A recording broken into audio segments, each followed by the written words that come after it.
It's That's Enough Out of You podcast with Bill and Sean. How you doing, Sean? Hey, buddy, what's up?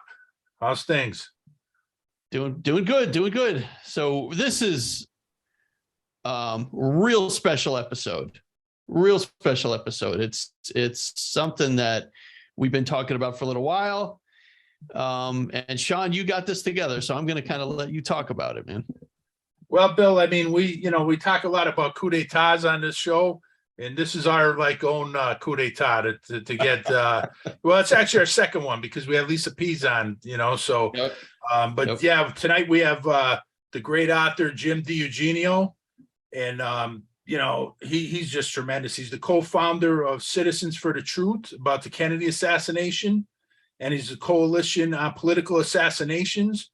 The co-editor, along with Lisa Pease, of the book The Assassinations, which covered the deaths of JFK, MLK, RFK, and Malcolm X. He wrote the book Destiny Betrayed. He wrote the book, originally it was called Reclaiming Parkland, and then he changed it to JFK Assassination, The Evidence Today. He wrote JFK Revisited, which is the book for the 2-hour and a 4-hour documentary of the Oliver Stone film, which he wrote the screenplay for, which is just tremendous. Recommend to everybody. And he runs the website Kennedys and King. He's on Black Op Radio podcast every other week. And he also co-edited with Lisa Pease the journal Probe Magazine. So, tonight we got an interview with Jim DiEugenio, and he was great, Bill. Oh, he was fantastic. And let's not gloss over this, Sean. This guy wrote the screenplay for Oliver Stone's documentary. Okay, he did, and he knows Oliver, and we got him. And he's really close to Oliver. I mean, he just did an interview. They just did a big thing in the summer in Quebec City. They had a thing to honor Oliver, and Jim was right by his side, and they did a bunch of interviews. You could get them on YouTube. With Jim DiEugenio and Oliver Stone getting interviewed all over Canada. It was tremendous. But yeah, I mean, this is great to have him on, Bill. Yeah, and we're so excited to bring it to you. One thing I do want to mention, though, and you'll hear it towards the end of this interview. We caught him during. So as we record this, and as we recorded our interview with Jim, I think it was wild card weekend. It's still right. The NFL playoffs are still going on, but we recorded this on wild cards. It was the Sunday, and it was actually while the games were going on. And it was like at the end of the first game. Was it Sunday or Saturday, Sean? It was Sunday, Bill. It was Sunday. I think it was a close game too. I think it was the Bills game, wasn't it? The first game. Yeah. The Bills. I forget who they played, right. But yeah. Right. But Jim's a big NFL fan, so for him to do this right in the middle of the playoffs, it was just great. And I'm a Giants fan, and the Giants game was starting while we were recording this. So I think we mentioned that as well. Yeah, he was kind enough to give up, that time and spend some time with us. So we're so grateful and so excited. So I guess, hey, without further ado, let's play the Jim DiEugenio interview. All right, enjoy, everybody. All right, so today we welcome in Jim DiEugenio. Jim, how you doing? Fine. Thank you for doing this. We really appreciate you coming on. And the first thing I want to talk about, Jim, is I'm a big fan of your work. I've been following you for years. And one of the great things I think about your work is you were really like the first author researcher that did a deep dive on JFK's foreign policy outside of Cuba and Vietnam, and realized how different it was from really everybody else, and how JFK was anti-colonialism. Could you talk about that a little bit? Yes. Way back in, I think it was towards the end of the 90s, I was at a bookstore in a place near Mount Palomar in Southern California, outside of San Diego.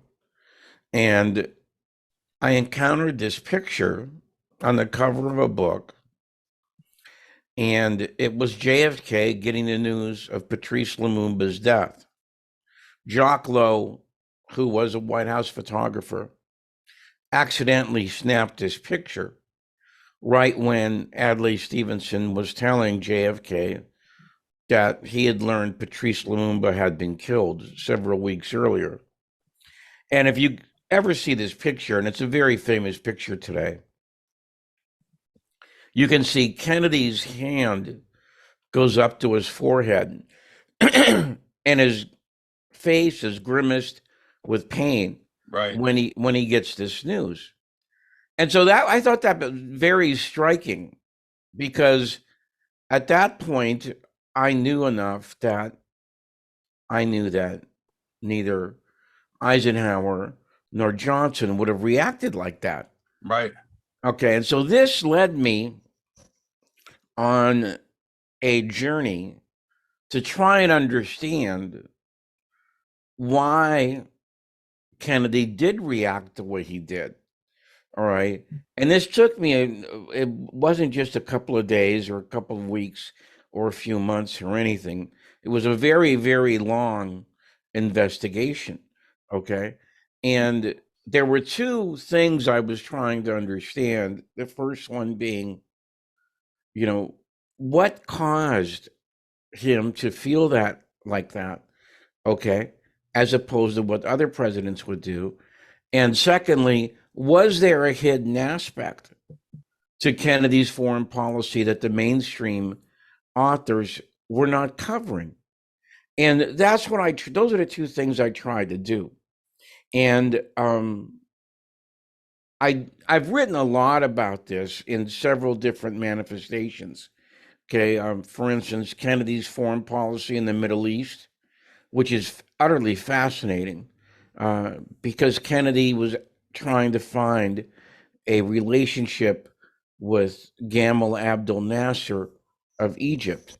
Right. His relationship with Sukarno in Indonesia, which again, and both of those, by the way, are reversals from John Foster Dulles and Eisenhower.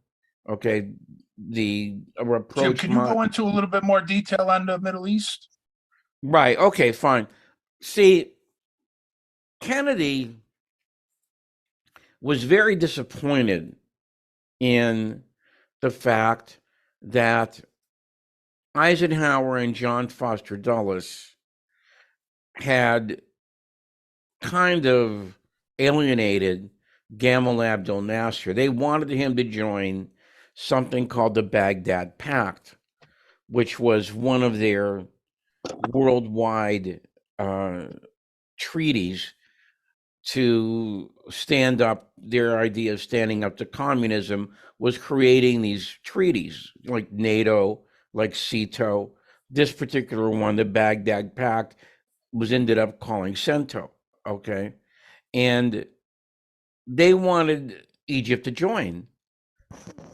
And Nasser said, look, if I join this alliance, all right, it's going to make me look like a stooge of the West, because the silent partner here, of course, is going to be England.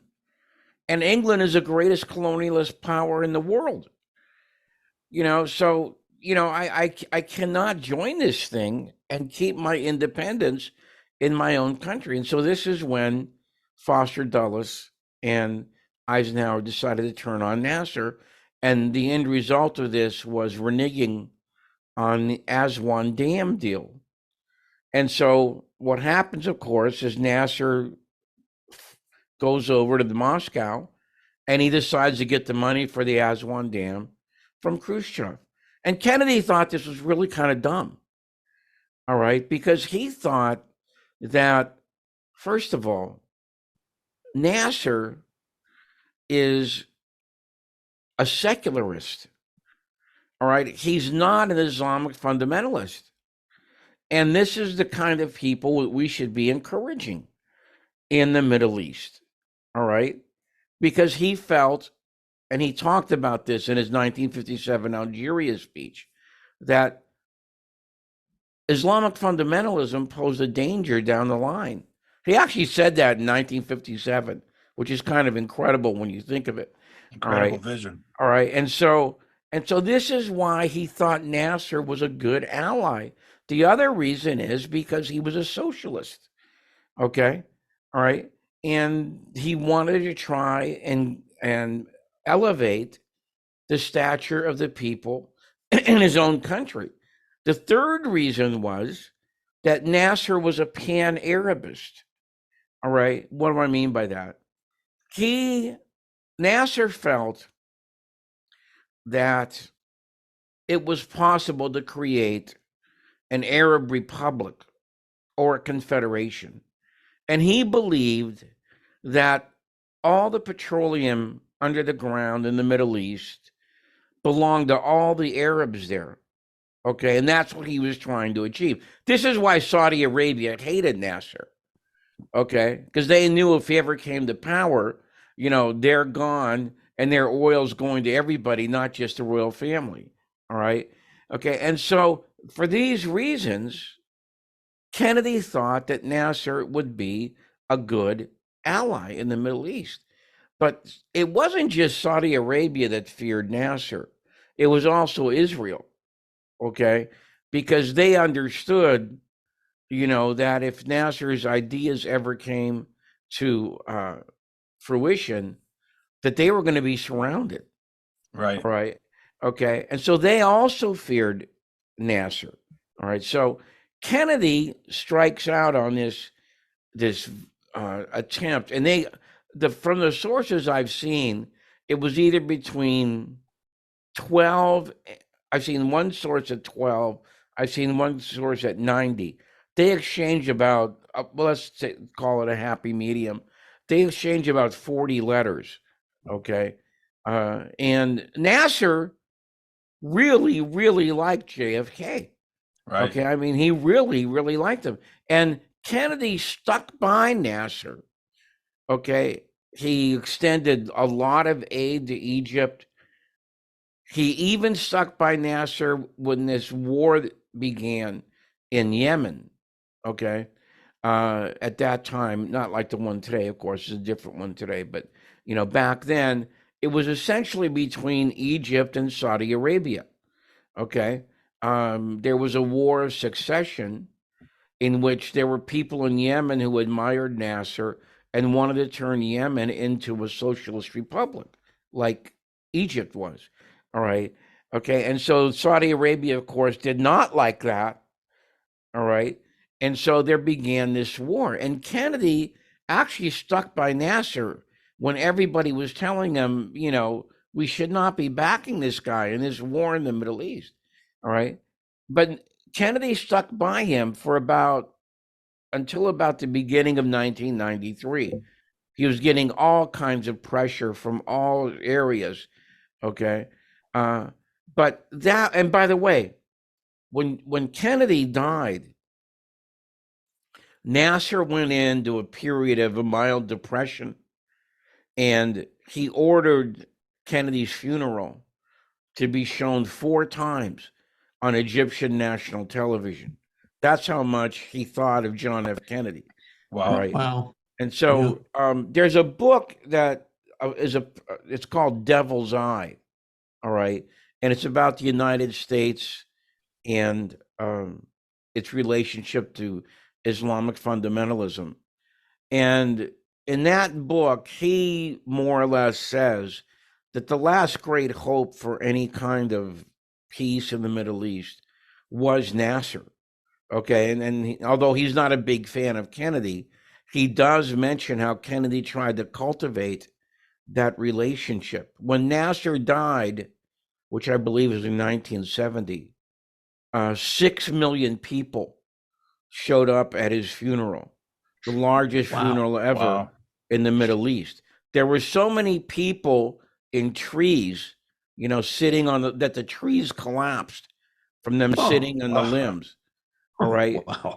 So this is, this is one of the things that Kennedy, and by the way, when I started exploring this, okay, there was very little anywhere. Okay, I had to really kind of, dig into some books and archives, etc. My friend Malcolm Blunt in England sent me some stuff on it. All right. And so this was something I thought was really important and really signified something. Now, in Indonesia, I think most of us know that in 1958, the CIA set out on a mission to try and overthrow Ahmed Sukarno in Indonesia. Right. Who was the kind of original rebel leader that founded that archipelago country. All right. And that ended up being a failure, the largest CIA failure up until the Bay of Pigs. All right. And so what happened is that Sukarno was very, very suspicious, as he should have been, about what the U.S. intentions were in his country, because it was an incredibly wealthy country with literally billions of dollars in natural resources available there.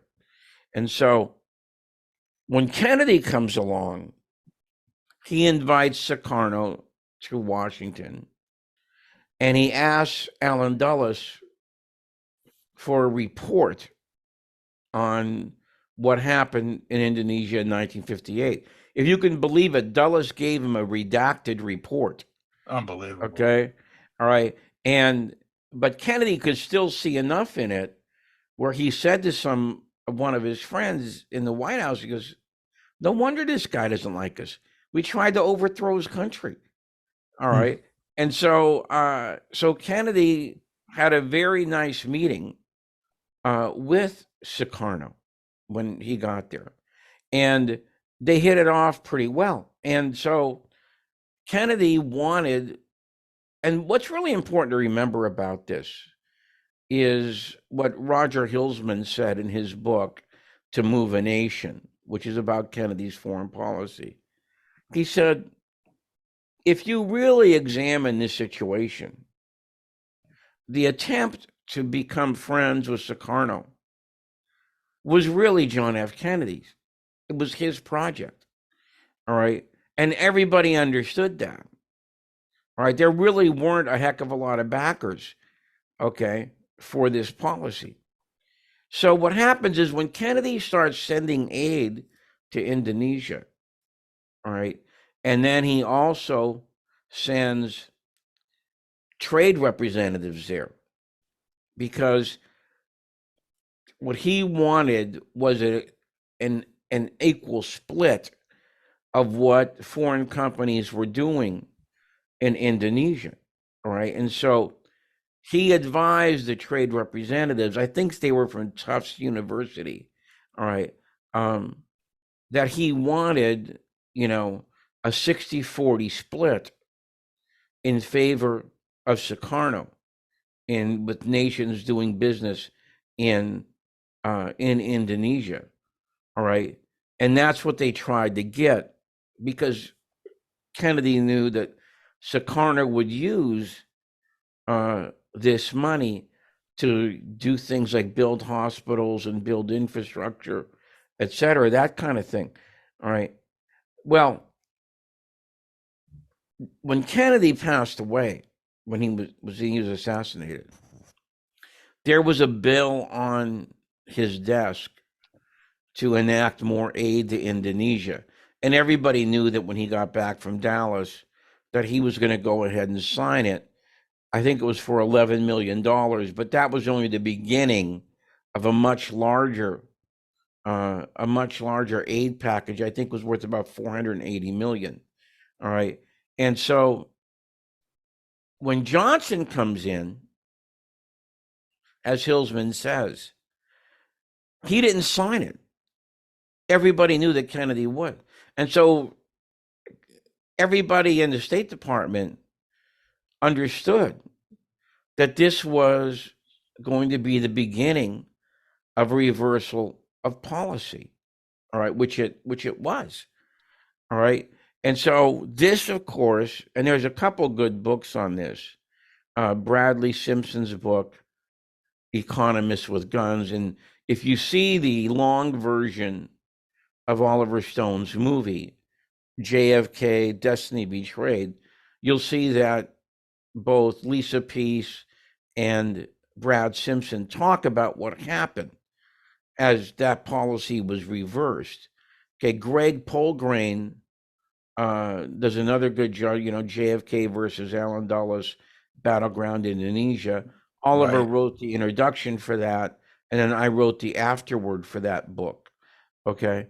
And so what happens, of course, is the CIA now begins to go ahead and set up an opposing covert operation to Sukarno, which, as we know, resulted in his overthrow in 1965 and the coming to power of Suharto, who was, for all intents and purposes, a dictator. Right. All right.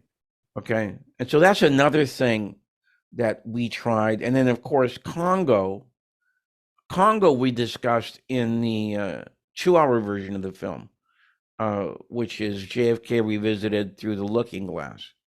All right.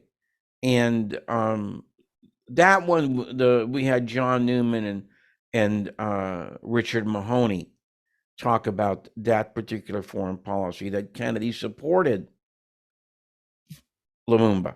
He wanted to see Lumumba, indeed become the practicing president of the country, whereas there were many forces, for whatever reasons, that did not want to see Lumumba come in, because Lumumba, like Nasser, was a socialist.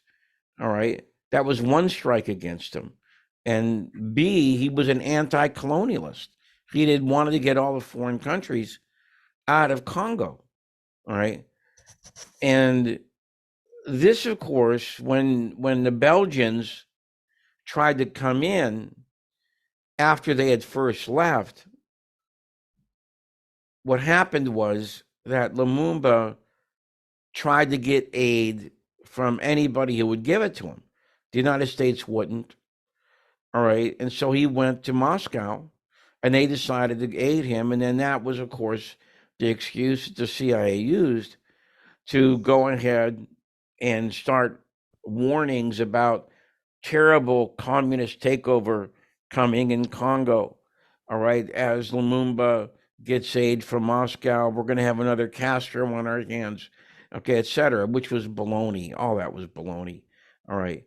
And the UN finally decided to come in, but the UN, through Dag Hammarskjöld, came in a little bit too late to really make a difference, because Eisenhower and Dulles had decided to assassinate Lumumba at this time. This is before Kennedy was inaugurated. And in fact, there's a lot of evidence that says that this plot to kill Lumumba was hurried along because they realized that Kennedy would change the policy once he was inaugurated. So what happens is that Lumumba is killed, I believe, on the 17th, 3 days before Kennedy is inaugurated.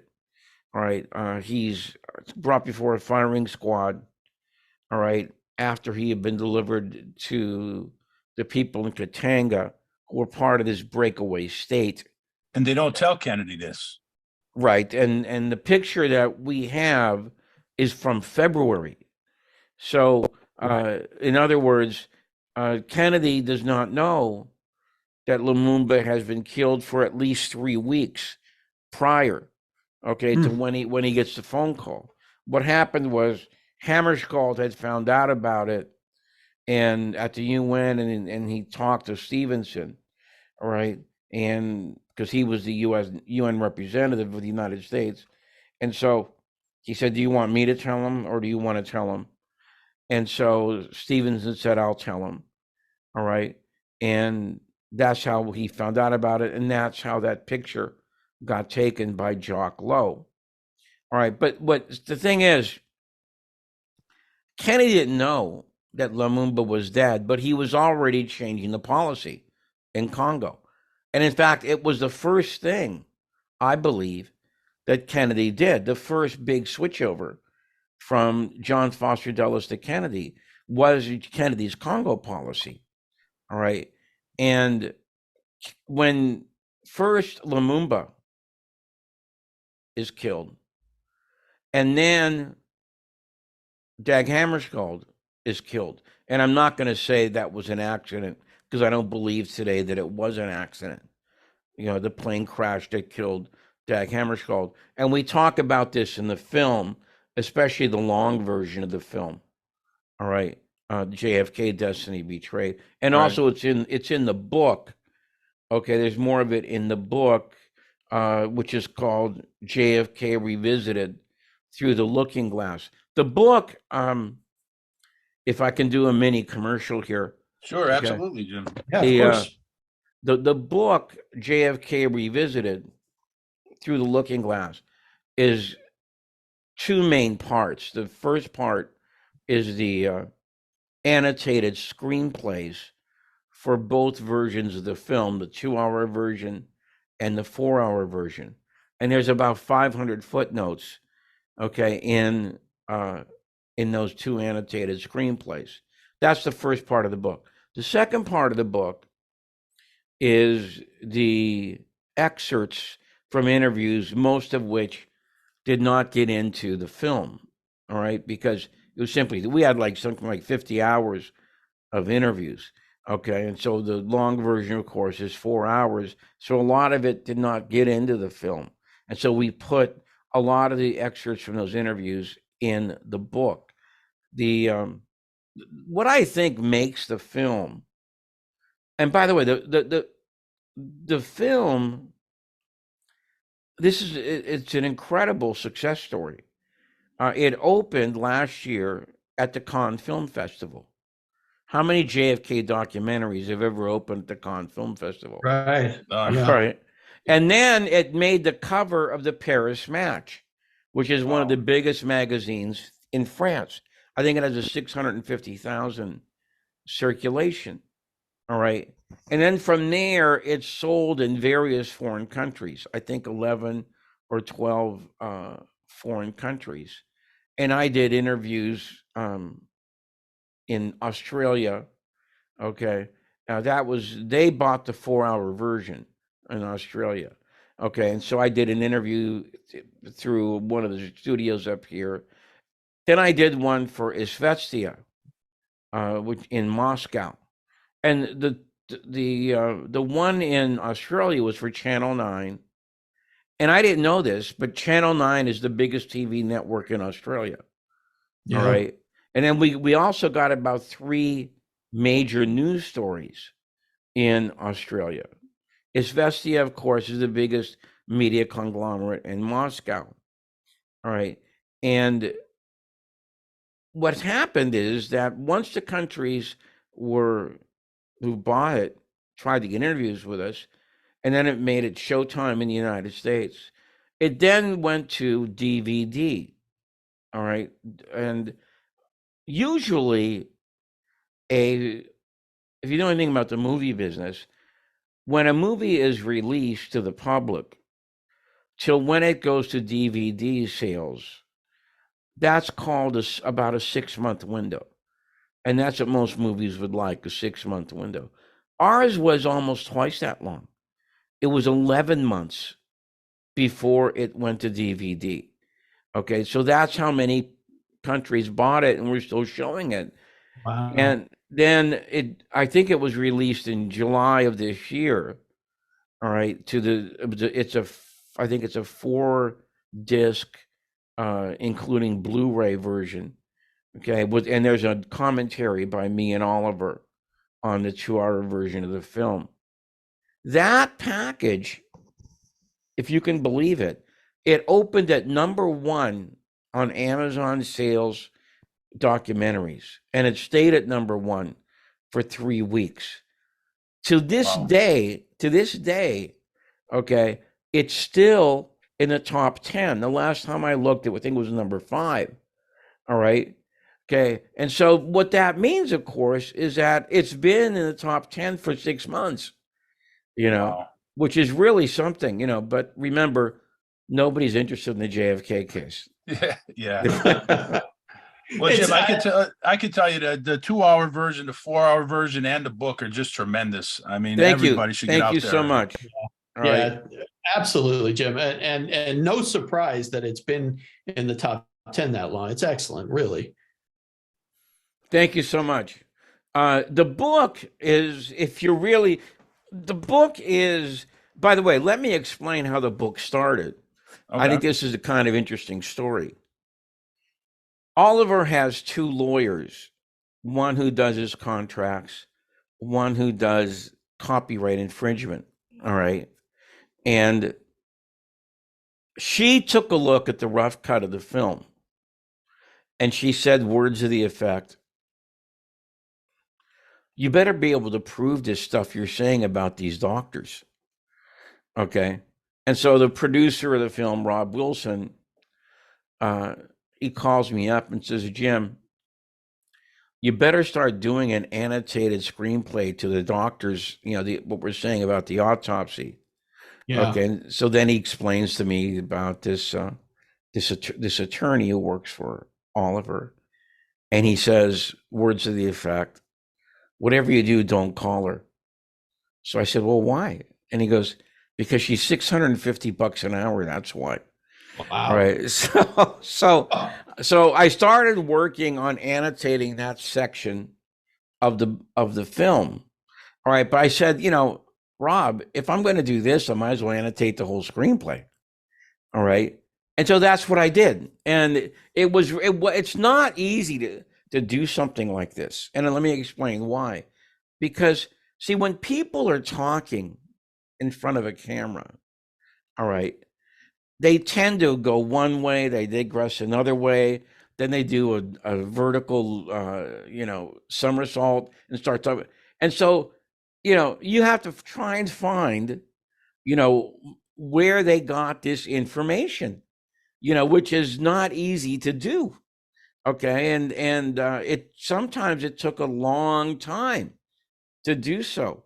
For example, with Cyril Wecht, when Cyril Wecht, one of the high points of the film is Cyril Wecht explaining the magic bullet.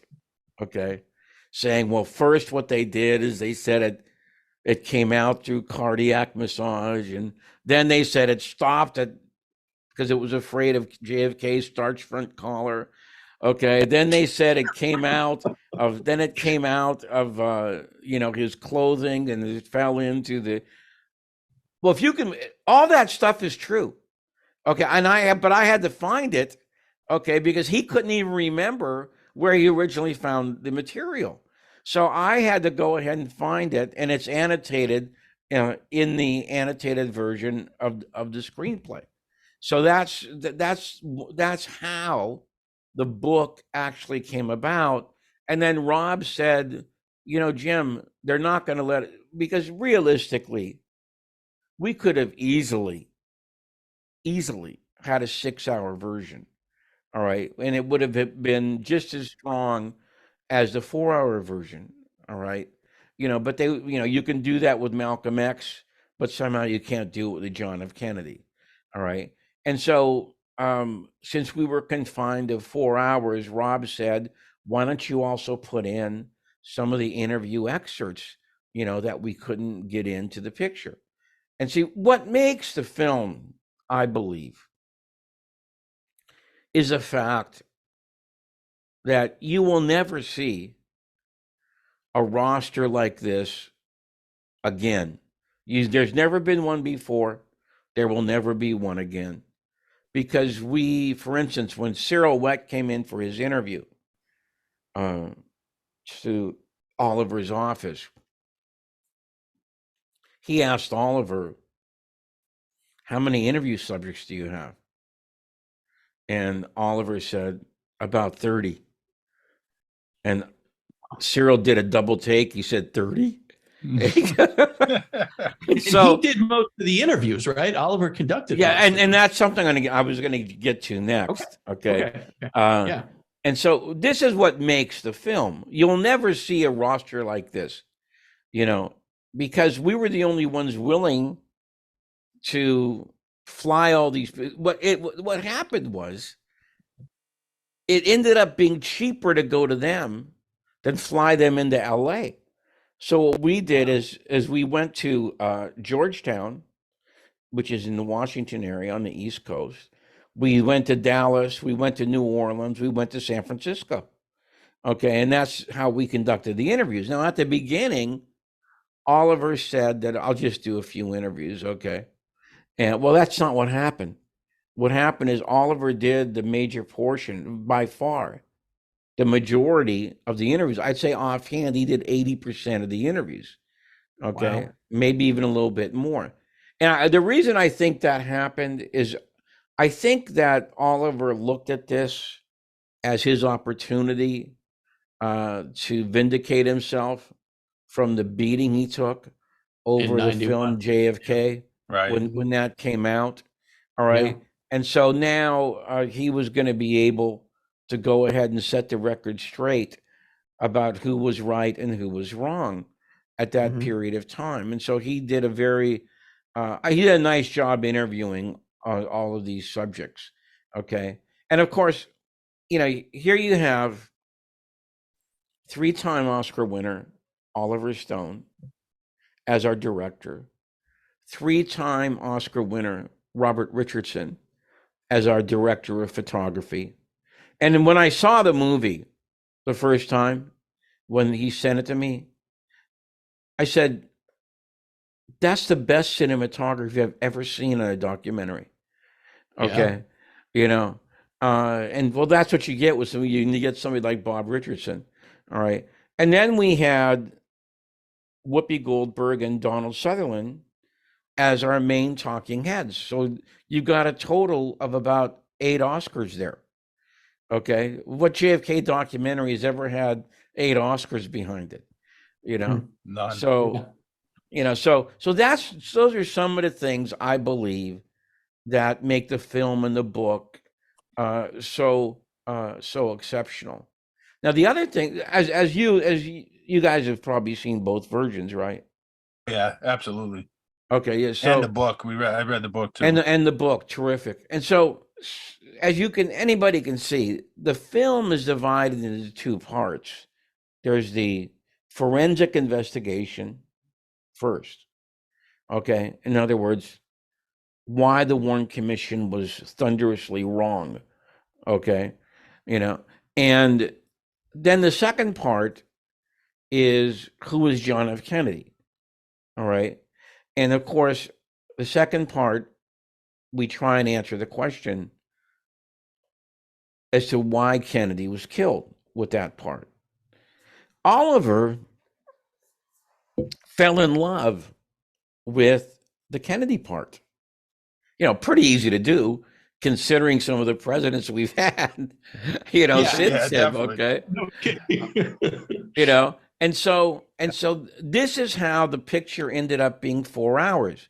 See, my contract to write the screenplay was for a 3-hour screenplay. All right. But Oliver liked the Kennedy stuff so much that it ended up being 4 hours. All right. So that's how a 3-hour screenplay turned into a 4-hour movie. And then when he showed it to his big German financier, a guy named, I think his name is Morris Bormann. All right. He said he liked the 4-hour version, but I think you should also have a 2-hour version because some TV networks might not want to spend 4 nights, and they probably want to do it all in one night. So that's how it got split into a 4-hour version and a 2-hour version. All right. It was kind of like a serendipity kind of thing, but our distributor decided to go ahead and let us do a 4-hour version and a 2-hour version. It cost a little bit more money, but I think it came out well. Another point I'd like to bring up, I thought that the media in the United States would just ignore us. I thought that would be the smart thing for them to do. All right. But what happened is we were very well reviewed in Europe. Okay. Altitude, who was a distributor, they had a clipping service, and they clipped every review from Scandinavia down to Italy in Europe. And we were well reviewed, like about 15-5. Okay. And I believe that the fact that we were well reviewed in Europe, plus the fact that Showtime picked us up, and the fact that Oliver was doing all of these alternative interviews, I did some, but he did many more than I did. You know, sometimes he was doing like 3 a day. All right. And this started giving the film, you know, a kind of forward progress. So this is when I believe that the MSM decided that they couldn't ignore us. All right. And so they decided to go ahead, and we got, first it was Tim Weiner in the Rolling Stone. Okay. Then it was Alicia Long and Max Boot at the Washington Post. Then it was a guy named James Kerchak at Airmail, Graydon Carter's new online magazine, you know. And Gerald Posner blasted us for 1 day. Okay. You know, and so I said, okay, I'll agree to debate any one of you people. Okay. And I especially put out an invitation to Posner. Okay. I said, okay, Gerald and James Kerchak, I'll invite both of you to a debate, and you can even pick 3 surviving members of the Warren Commission. Okay. And all I ask is that I get to choose one other person as a supplement to me. So you'll have a 5-2 advantage. Well, you know what James Kerchak did? He blocked me on his email. Unbelievable.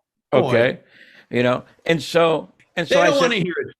They don't want to. So I said, all right, how about this? Let me sweeten the pie a little. I know we could sell this out at UCLA, Royce Hall, 400 or 500 people. We'll charge $10 a head, and you guys can have all the money. You can donate it to your favorite charity. All right. If anybody picks up any radio or online or TV, you know, rights, you can have that money also. All right. And so they still wouldn't do it. And so this is kind of what I felt would happen, you know, that, you know, it's pretty easy to sit behind a computer screen and type away to your heart's content. All right. When you know that nobody's going to interfere with that. But it's something different when you sit in front of an audience, you know, with 400 people there. All right. And maybe with cameras also, you know, when you have to actually go ahead and enforce your arguments. All right. And you have to go ahead and defend them against somebody who knows the evidence very well. All right. Mm-hmm. And so this is what they didn't want to do, of course. Yeah, because they realize that they've got fact-based information against them. So why would they want to put themselves in that position? See, and Gerald Posner's book, as you know, had that ridiculous title, you know, Case Closed, when in fact that book before the documents. Before the review board ever got up and running. All right. Now, the review board declassified 2 million pages of stuff. All right. Let me say it again, 2 million pages. And there's a lot of really neat and this is why we made the film, because the MSM was not going to inform the public about this very interesting new information. In fact, at my website, Jim, why do you think that is? Why is the mainstream media not interested in this anymore? Oh, Me and Oliver, we did an interview with a woman up in Quebec who came down to LA. Her name is Eloise. And she did like an hour-long interview with me and Oliver. She asked that question. And we replied, when the Warren Commission came out, the MSM essentially not only embraced it, they cooperated with it.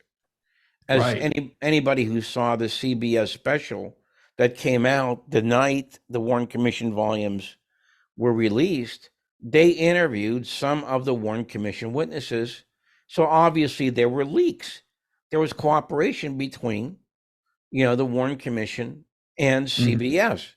All right. Mm-hmm. So they embraced it wholeheartedly.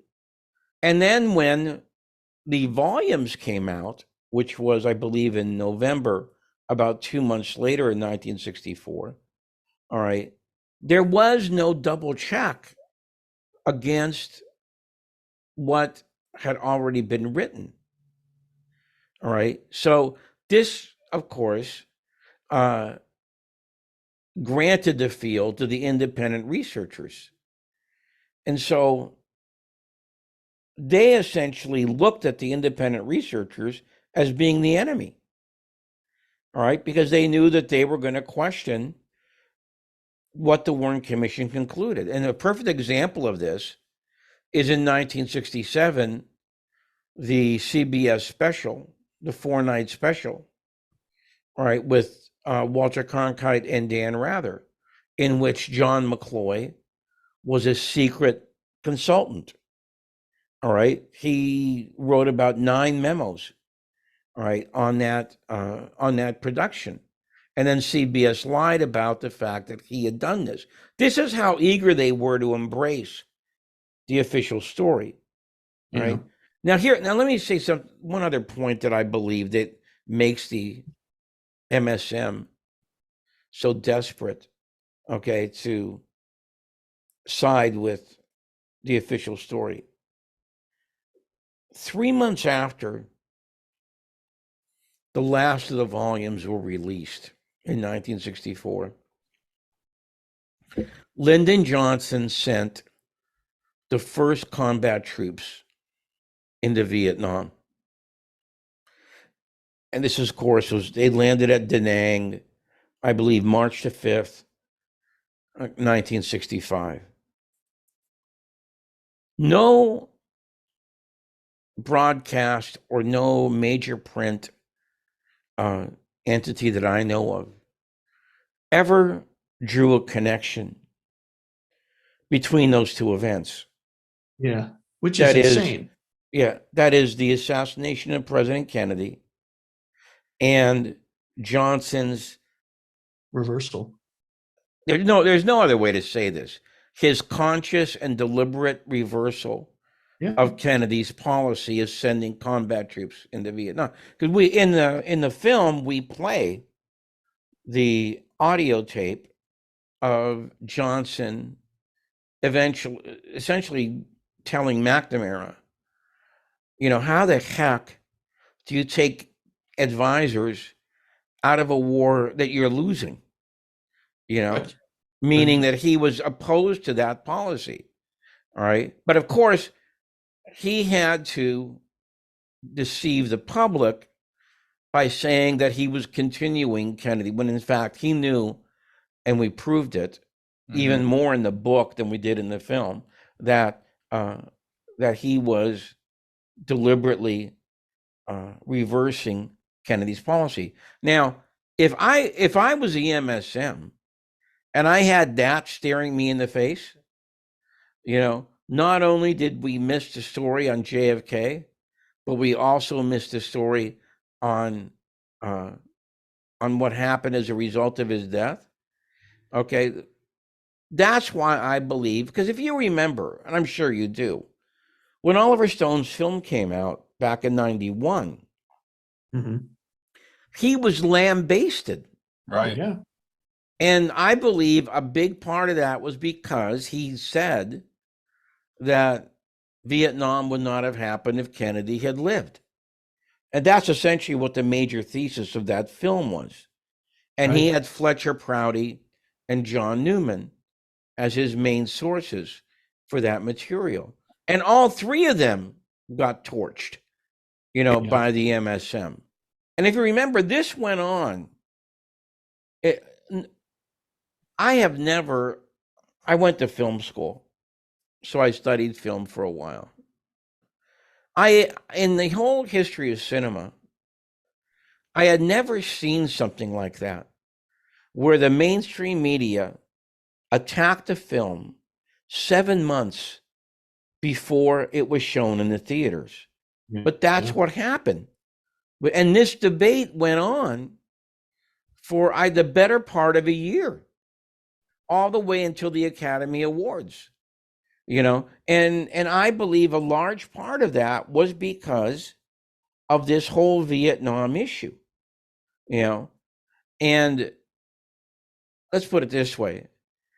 If you missed the boat on something as catastrophic as the Vietnam War, I'd be a little ashamed of myself also, but the amazing thing is that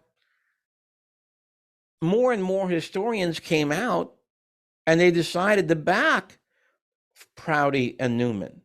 You got Howard Jones, Death of a Generation. You have Gordon Goldstein, Lessons in Disaster. You had Jim Blight with Virtual JFK. You had David Kaiser with American Tragedy. And all those books agreed with the thesis that Stone put forth. Let's never forget, the Vietnam War was the most polarizing, the most divisive conflict since the Civil War in the United States. And I was around, so I can tell you that. You were getting 750,000 people into Washington, to protest that war. All right. And that didn't happen just once. It happened 2 or 3 times. All right. And then you had what it did to Indochina.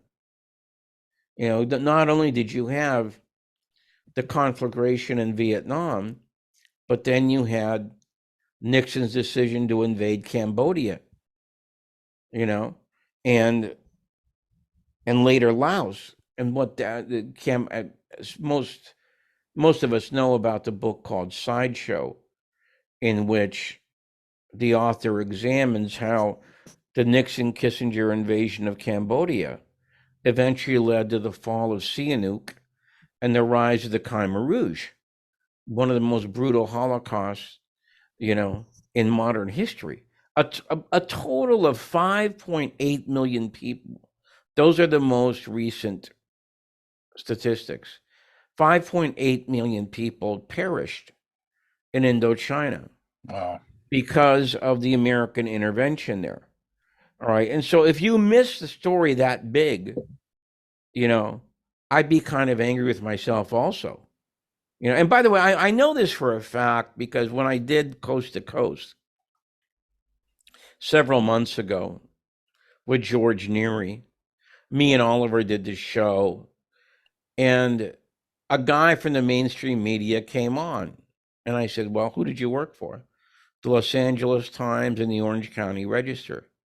And he immediately started blasting us. Okay. And he started going after Kennedy.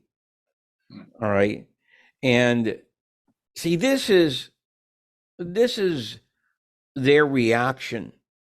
That was a perfect reaction, to what they're trying to do. If you don't have the facts, you smear the person. Okay. And so that's their reaction to this. They don't want to talk about the facts that Kennedy was getting out of Vietnam. All right. They don't want to even see how you could debate that today, Jim, without the evidence. Well, really, that's a very good point. I'm really glad you brought that up because, as you know, in 1997, the National Archives released about 800 pages of Kennedy's Vietnam policy. And that cache of documents even convinced the New York Times. Tim Weiner wrote the story. All right. In 1997, there was a story that said Kennedy had planned to exit Vietnam. All right. And the Philadelphia Inquirer did the same. All right. So, if you can get that powerful evidence out there to convince the New York Times, which ARB did, I really don't think. But don't believe me. Do not think that they've surrendered and raised the white flag, because they haven't. They're still battling on this issue. It's unbelievable, though. It really is. Yes, it is. Yeah. Do you mind if we ask you some questions? I know we've kept you a little while here, but go ahead. Okay, so I have a couple of questions for you. So, we've done a number of episodes on this podcast about Oswald, and I know one of the main points from the film was that it would have been impossible for Oswald to have gotten from the 6th floor to the 4th floor, right? That's where he was seen. Or second. The 2nd floor. My apologies. 2nd floor. And Sean and I joked about it without teleporting from the 6th floor to the 2nd floor, because he wasn't seen by. And it was the three secretaries, right? Do I have that right, Jim? There were three. Yeah. Okay. And so I guess my question is, he was there. He must have at some point realized what was happening, and then he decided to run. Why do you think he decided to run? I get, I have many parts of this, but I guess my first part is why do you think he decided to do that? Or, do you think there's two parts to this question.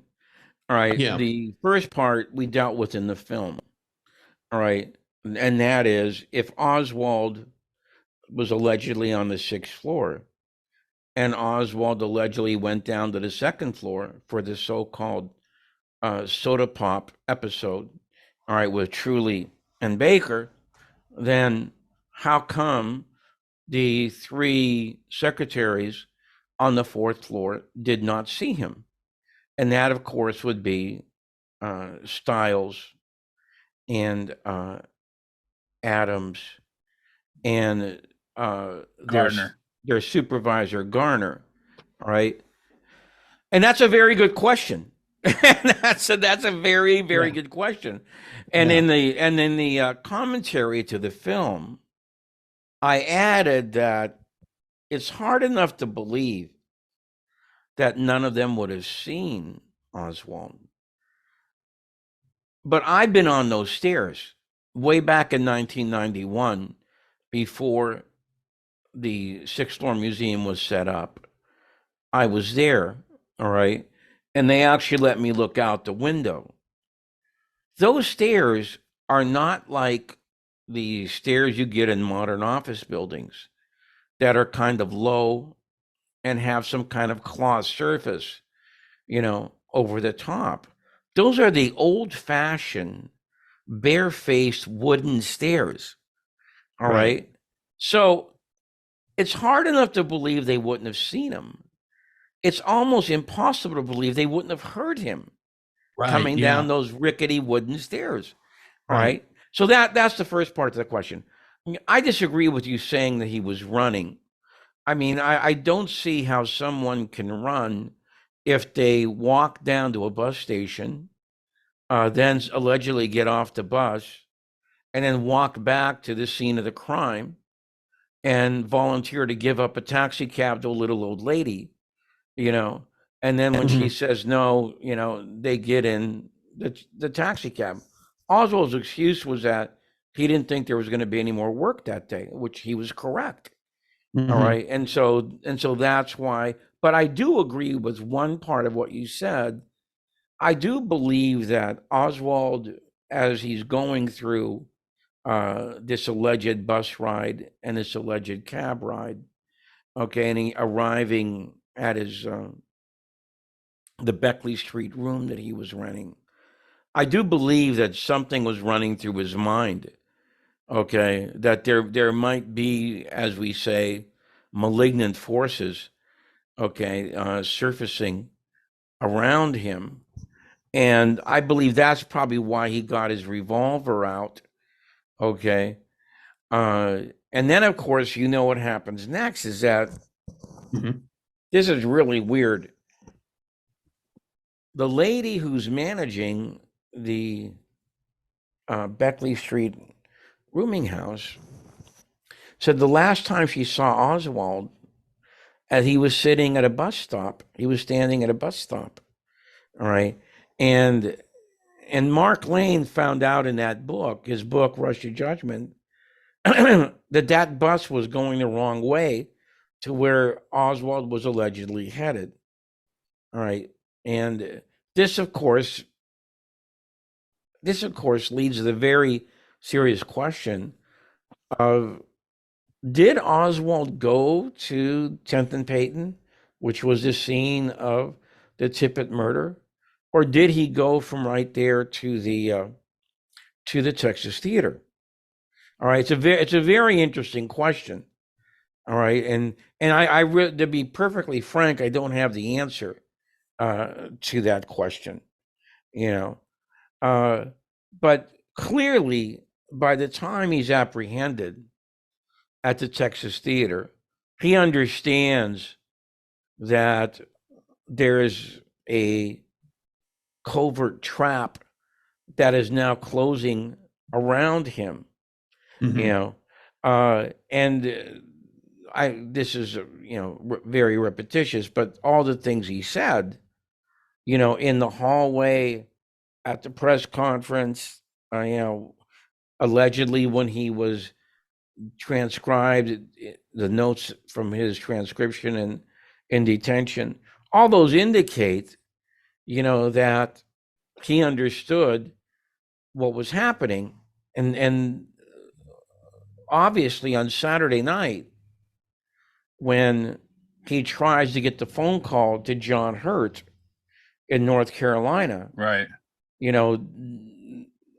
As Victor Marchetti said, that sort of signed his death warrant, because that indicated that, what do you guys want me to say?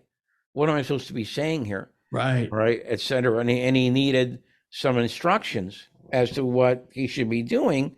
And then, of course, the next morning he's dead. But the CIA, Jim, they wouldn't have known that Ruby was going to walk in and shoot him.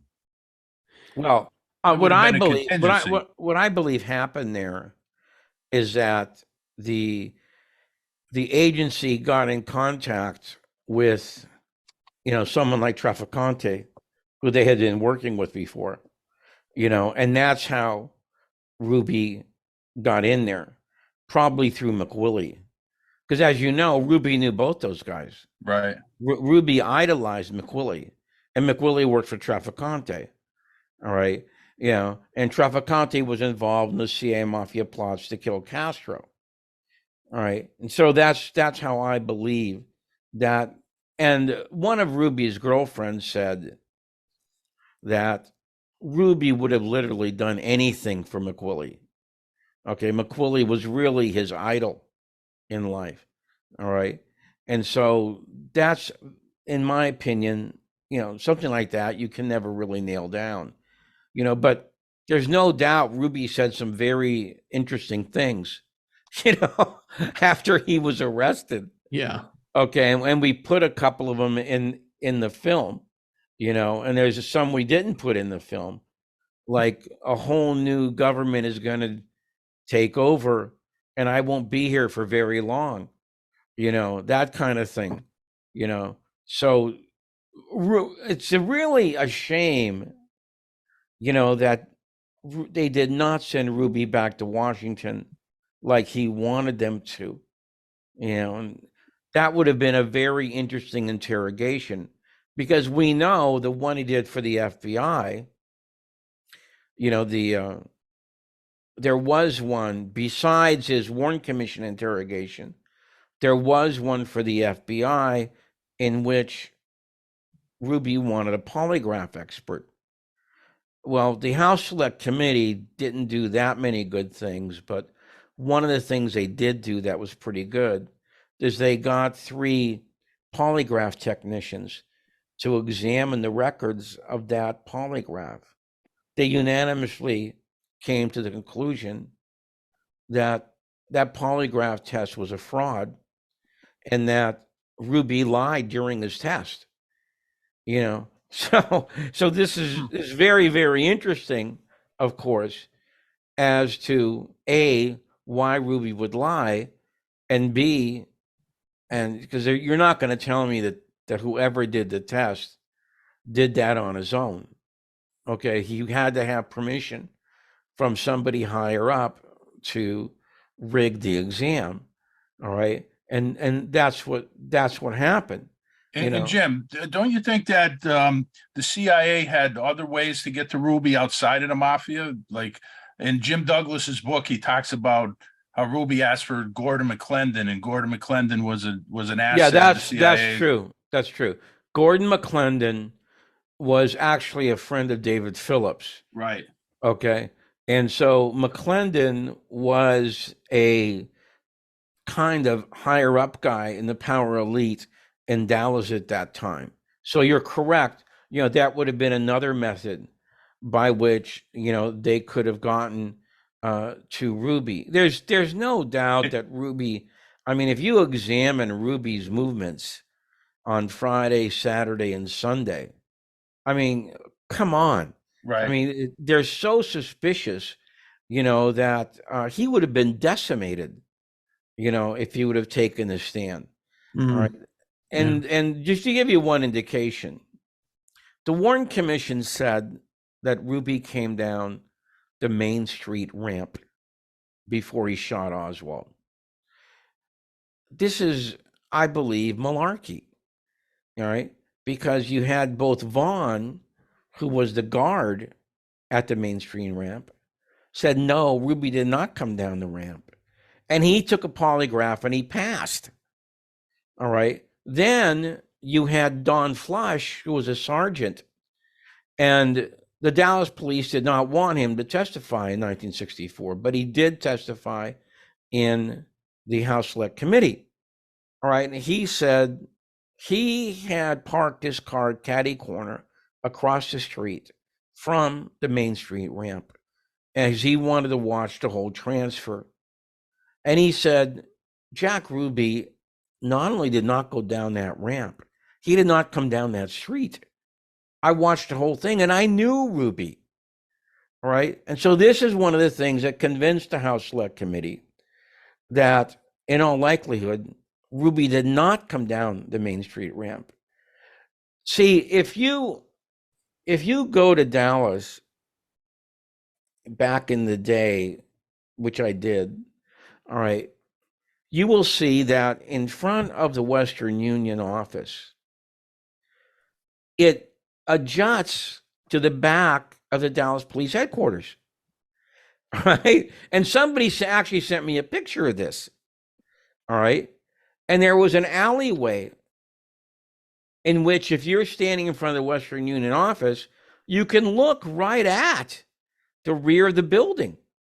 So in other words, it was very possible for someone to either signal Ruby from opening the door or a window on the second floor that it was okay to come across. All right. And that is how he got in to the building. And there's Patrick Dean, who was supposed to be in charge of security, not only flunked his polygraph test, but he flunked it even though he wrote his own questions. Oh my God. How bad is that? All right. Okay. And if you look at, there's a remarkable documentary called Evidence of Revision, and it's on YouTube. And if you look at that film, he has the most remarkable film clips from the shooting of Oswald that I've ever seen. All right. And it's plain as day that Ruby is hiding behind Blackie Harrison before Oswald comes out. Okay, anybody who watches that film can see it. Blackie Harrison drugged himself up on the day he was supposed to take his polygraph, and he was so drugged that they couldn't get a reading on him. Okay, so in my opinion, I should add one last thing. Many years ago, Ray Marcus, who was a first-generation researcher, called me up and he said, "Jim, what version of Ruby shooting Oswald do you have?" I said, "What do you mean, what version? Do you have the 2-horn version, the 1-horn version, or the no-horn version?" And I said, "Of course I have the 1-horn version. That's the real one." He goes, "No, it's not, Jim." Wow. Because I'll send it to you and you'll understand once you get it. So he sent it to me. And I jumped up in my chair as I was watching this thing because I immediately realized why it had been edited. All right, because and we show it in the film. See, at the first horn, Oswald comes out into the foyer. At the second horn, Ruby jumps out and shoots him. Now, look, I am not saying that those are connected. I don't know. But what I'm saying is the public has the right to see the footage in its original format. Absolutely. Okay? All right. So that's the reason that we put it in there. NBC was the only network covering the shooting of Oswald. Okay, don't ask me why the other two weren't there, but they were the only ones covering the shooting of Oswald.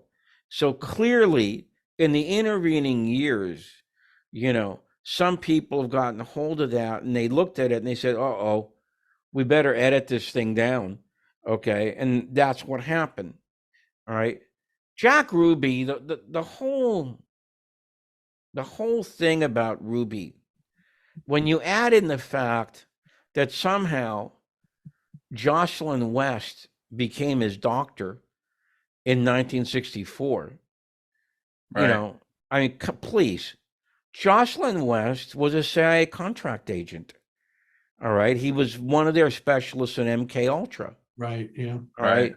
And so he starts treating Jack Ruby, the guy supposed to, who might have been a part of the conspiracy to kill President Kennedy, So, that in and of itself, and the fact that the Warren Commission didn't tell anybody about that tells us a lot about the mystery surrounding this case.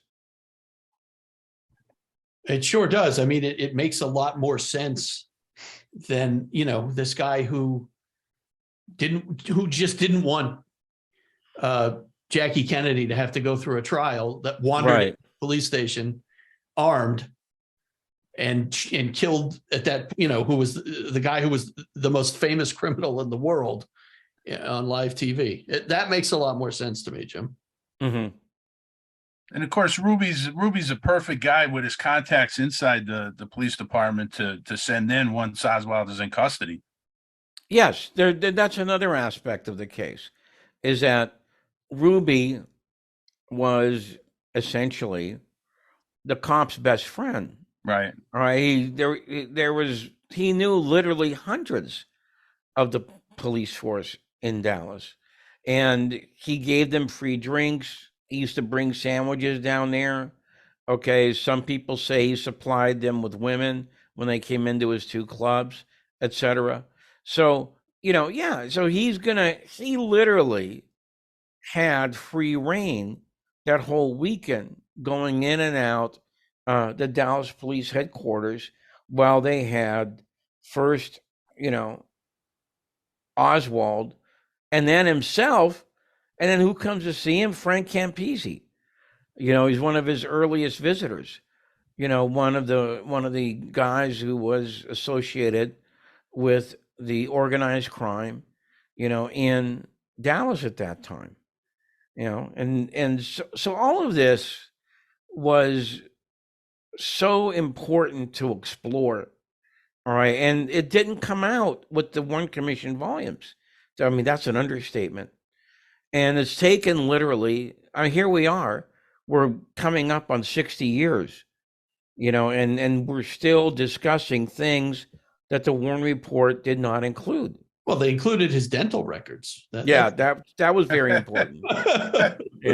As Jim Garrison said, that would not have been relevant even if Ruby bit Oswald to death.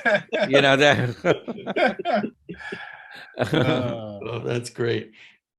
Well, Jim, I'll tell you what, this has been fantastic spending this time with you. We really appreciate it. We couldn't thank you enough. Yeah, thanks very much, Jim. We'd love to have you back on. We have a ton more questions for you. We'd love to have you back at some point if that's okay with you. Sure. But let's make sure the NFL playoffs are over. Exactly. We'll do it around the playoffs, Jim, I'm a Giants fan. The Giants are on right now. So you're a Giant. Oh, that's why you want to end the interview. Okay. That's why we're wrapping up. But all right. We really do appreciate it. Thank you, Jim. So much for coming on. Okay. Bye-bye. Bye-bye, Jim. Take care. Oh man, that was unbelievable, buddy.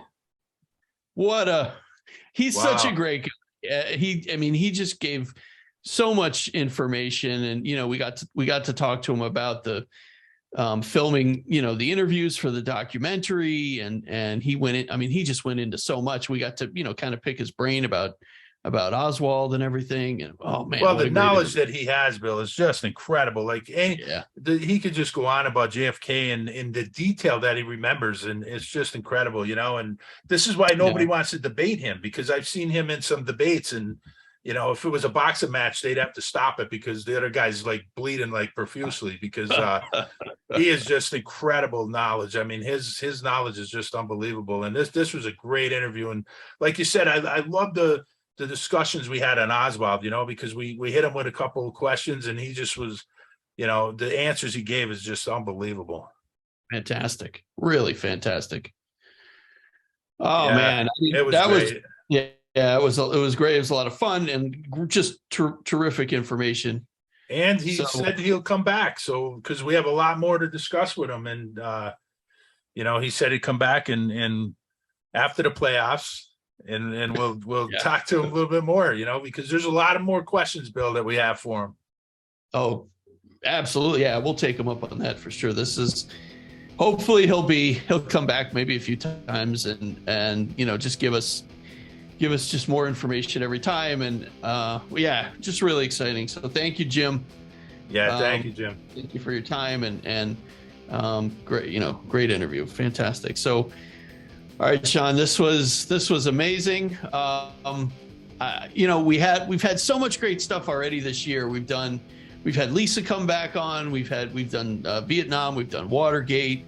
So much stuff, and there's so much yet to come, Sean. We got so many great shows lined up. I can't wait. Not only do we have our regular shows, but we're going to sprinkle in some midweek shows here and there, just different things that we're going to be working on. And the thing is, Bill, we're getting so many requests to do shows on this and that, and it's just, I have a list, Bill, of shows that people requested that they want to hear from. So, they're all coming. We're working on them all, and it's just it's fun doing this podcast. And the best thing about it is the response we're getting from listeners. It's great, and we thank you guys so much. And the other thing I wanted to mention, Sean, is that we did our Watergate episodes, and we talked about we spent a lot of time on the plumbers, right? The White House plumbers, and then this series is coming up on HBO very shortly. It's going to be a 5-episode series called The White House Plumbers, and we're planning on doing like an after show for it, which means once the episode airs, either that night or the next night or whatever, we'll record kind of a recap episode talking about what we saw in the episode and then our thoughts, and so we'll try to get those out as quickly as possible. So I'm really looking forward to that. I think that's going to be some great actors in that show. So yeah, look for that. Just some great stuff coming up from us, and we look forward to bringing it to you. We look forward to hearing back from you what you guys think, and if you like it, let us know. If you don't like it, let us know. We welcome all feedback, Billy. That's right, we do. All right, Sean, we're going to wrap this up. So thank you, man. Thank you for setting this up. This was fantastic. A great interview once again, and we'll see you guys. We'll see you guys next time on That's Enough Out of You. Good night, everybody.